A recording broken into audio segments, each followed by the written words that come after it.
नमस्ते दोस्तों, मैं हूं आपका दोस्त भगवती प्रसाद पुरोहित एडवोकेट। और आज के वीडियो में हम समझने वाले हैं कि पुरानी रजिस्ट्री अर्थात विक्रय पत्र अर्थात सेल डीड का नामांतरण होगा या नहीं होगा। तो ये सब कुछ जानकारी आज के वीडियो में हम समझने वाले हैं। आपने चैनल को सब्सक्राइब नहीं किया तो चैनल को सब्सक्राइब कर लीजिए, बेल आइकन को प्रेस कर दीजिए और इस वीडियो को फटाफट लाइक कर दीजिए, क्योंकि इस चैनल के माध्यम से आपको मिलती है सरल और आसान भाषा में कानून की नई नई जानकारी। तो आइए वीडियो को शुरू कर लेते हैं। तो देखिए दोस्तों, यहाँ पर हम ऐसे समझेंगे कि यह एक ज़मीन है, ठीक है। इस ज़मीन का मालिक जो है यह व्यक्ति था, ठीक है। यह व्यक्ति जो है ये क्या करता है कि इस जमीन को इस व्यक्ति को विक्रय कर देता है, ठीक है। विक्रय करने के बाद में इन दोनों के बीच में एक रजिस्टर्ड सेल डीड अर्थात विक्रय पत्र जो है उसका निष्पादन होता है। विक्रय पत्र का निष्पादन होने के बाद में यह व्यक्ति जो है, यह क्रेता जो है, ये क्या करता है कि उस रजिस्ट्री के आधार पर अर्थात उस विक्रय पत्र के आधार पर अपना नामांतरण नहीं करवाता है, ठीक है।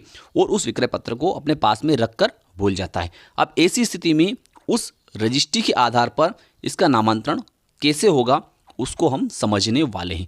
देखिए दोस्तों, अगर इस विक्रेता ने जो है इस व्यक्ति को, क्रेता को जो है यह ज़मीन बेच दी है, लेकिन यह जो है अपना नामांतरण नहीं करवा पाया है, तो ऐसी स्थिति में इस व्यक्ति को क्या करना चाहिए कि जिस वर्ष में, जैसे कि मान लेते हैं कि इस ज़मीन को अगर इस व्यक्ति ने, इस क्रेता ने इस विक्रेता से सन 1992 में खरीदा है। कब खरीदा है? सन 1992 में अगर खरीदा है, तो ऐसी स्थिति में इस व्यक्ति को क्या करना चाहिए कि जिस वर्ष इस व्यक्ति ने इस ज़मीन को खरीदा है उस वर्ष का खसरा इसको निकालना चाहिए। क्या करना चाहिए? अगर ये नामांतरण करवाना चाहता है तो उसके लिए इसको क्या करना चाहिए? सन 1992 का खसरा इसको निकालना चाहिए, ठीक है। उसके बाद में इस ज़मीन का वर्तमान समय का सरकारी कागज निकालना चाहिए, अर्थात वर्तमान में यह ज़मीन जो है खसरे में किसके नाम पर है उस दस्तावेज को भी इसको निकालना चाहिए। अगर सन 1992 में इस व्यक्ति ने यह ज़मीन खरीदी थी और उस समय 1992 में यह ज़मीन जो है इस अनावेदक अर्थात विक्रेता के नाम पर थी, और वर्तमान कागज में जैसे मान लेते हैं कि अभी 2024 चल रहा है, तो 2024 में भी अगर यह ज़मीन जो है यह इसी विक्रेता के नाम पर है, तो ऐसी स्थिति में इन दोनों कागज की प्रमाणित प्रतिलिपि इस व्यक्ति को निकालनी चाहिए। साथ ही साथ अगर इसके पास में इस ज़मीन का विक्रय पत्र अगर पड़ा हुआ है तो उसको भी साथ में लेना चाहिए। अगर इसके पास में विक्रय पत्र नहीं है तो ऐसी स्थिति में इस व्यक्ति को उपपंजीयक कार्यालय से इस जमीन के संबंध में जो विक्रय पत्र अर्थात सेल डीड हुई थी उसकी प्रमाणित प्रतिलिपि निकाल लेनी चाहिए, ठीक है। अब ये संपूर्ण दस्तावेज निकालने के बाद में इस क्रेता को क्या करना चाहिए कि मध्य प्रदेश भू राजस्व संहिता की धारा 109 और 110 के तहत एक आवेदन बनाना चाहिए और उस आवेदन पत्र को तहसीलदार महोदय के समक्ष पेश कर देना चाहिए, ठीक है। तहसीलदार महोदय के समक्ष जब पेश किया जाएगा तो ऐसी स्थिति में क्या होगा कि तहसीलदार महोदय के द्वारा 15 दिन की विज्ञप्ति जारी की जाएगी।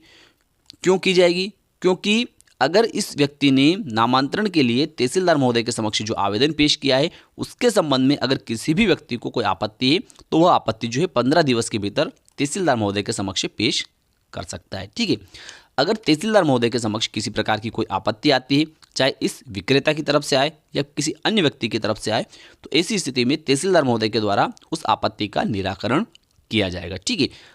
तहसीलदार महोदय को ऐसा लगता है कि आपत्ति जो है वह सारहीन है तो आपत्ति को निरस्त कर दिया जाएगा और तहसीलदार महोदय के द्वारा पटवारी से रिपोर्ट आहूत की जाएगी। इस जमीन के संबंध में जो इसने खरीदी है इसके संबंध में रिपोर्ट मंगवाई जाएगी। जब पटवारी के द्वारा इस जमीन के संबंध में तहसीलदार महोदय के समक्ष रिपोर्ट पेश कर दी जाती है और उस रिपोर्ट से ऐसा लगता है कि हाँ इस जमीन का नामांतरण किया जा सकता है, तो ऐसी स्थिति में तहसीलदार महोदय के द्वारा क्या किया जाएगा कि इस जमीन के सरकारी कागज में से इस व्यक्ति का नाम हटाकर इस क्रेता का, इस आवेदक का नामांतरण कर दिया जाएगा, ठीक है।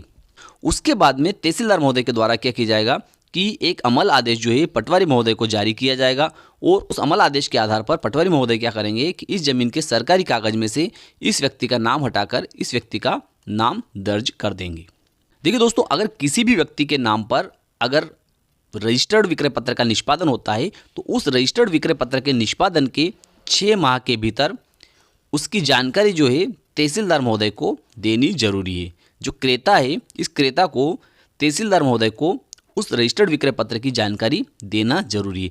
अगर 6 महीने के भीतर कोई क्रेता जो है वह जानकारी तहसीलदार महोदय को नहीं दे पाता है और 6 माह के बाद में देता है, अर्थात उसकी रजिस्ट्री जो है, उसका विक्रय पत्र जो है वह पुराना हो चुका है, तो ऐसी स्थिति में तहसीलदार महोदय क्या करेंगे कि इस क्रेता का, जैसा कि मैंने पहले बताया वैसे नामांतरण तो कर देंगे, लेकिन इस क्रेता के ऊपर 5,000 रुपये, कितने, 5,000 रुपये तक की शास्ति अधिरोपित कर सकते हैं। 5,000 रुपये से कम भी हो सकता है, अर्थात इस व्यक्ति को 5,000 रुपये तक का दंड हो सकता है।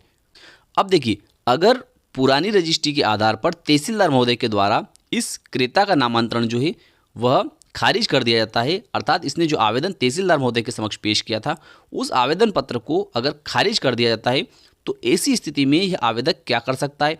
तो देखिए, ऐसी स्थिति में यह आवेदक जो है तहसीलदार महोदय ने जो नामांतरण खारिज करने का आदेश पारित किया है उस आदेश से 45 दिवस के भीतर, कितने दिवस, 45 दिवस के भीतर उस आदेश की प्रमाणित प्रतिलिपि निकालते हुए एसडीओ महोदय के समक्ष अपील पेश कर सकता है, मध्य प्रदेश भू राज्य संहिता की धारा 44 के तहत। ठीक है, और एसडीओ महोदय जो है ये 5,000 रुपये तक की शास्ति इस व्यक्ति पर अधिरोपित करते हुए, अर्थात इसके ऊपर 5,000 रुपये तक का दंड करते हुए इस जमीन के सरकारी कागज में से इस व्यक्ति का नाम हटाते हुए इस व्यक्ति का नामांतरण कर सकते हैं, या फिर इस संबंध में तहसीलदार को निर्देशित कर सकते हैं। तो देखिए दोस्तों, इसी प्रकार की कानूनी जानकारी को प्राप्त करते रहने के लिए वीडियो को लाइक कर दीजिए और चैनल को सब्सक्राइब कर दीजिए। फिर मिलते हैं अगले वीडियो में, तब तक के लिए जय हिंद, जय भारत।